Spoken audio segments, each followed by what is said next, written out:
अब हमारी रक्षा आप ही कर सकते हैं प्रभु। प्रभु, असुरों को रोकिए प्रभु, असुरों को रोकिए, अन्यथा अनर्थ हो जाएगा। कार्तिकेय की रक्षा कीजिए प्रभु। तारकाक्ष का वध अब अनिवार्य हो गया है प्रभु, तारकाक्ष का वध अनिवार्य हो गया है।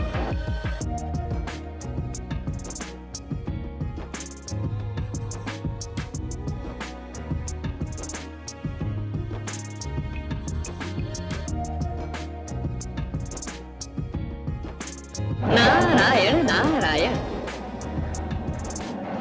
देवेंद्र, अभी आपके मुखमंडल पे चिंता की रेखाएं। नारायण नारायण। देवर्षि, जब तक भगवान शिव शंकर त्रिपुर ध्वस्त नहीं करेंगे तब तक हम चिंता की चिता में जलते रहेंगे। देवेंद्र, अब चिंता की समाप्ति अर्थात तारकाक्ष की मृत्यु का समय आ गया है। वो देखिए, भगवान भोलेनाथ स्वयं महाकाल का रूप धरकर तारकाक्ष के पास जा रहे हैं। देवर्षि, यदि तारकाक्ष की मृत्यु का समय आ ही गया है तो महादेव को स्वयं उसके पास जाने की क्या आवश्यकता है?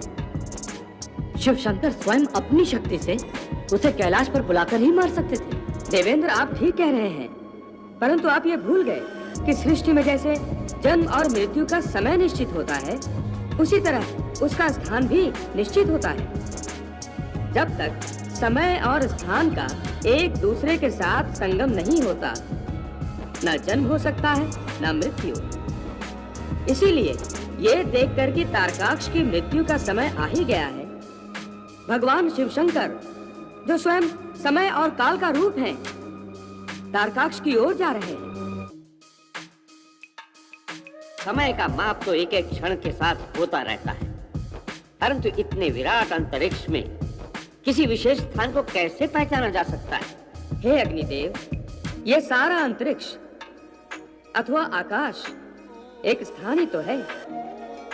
इसे परमपिता ब्रह्मा ने 12 हिस्सों में बांट रखा है।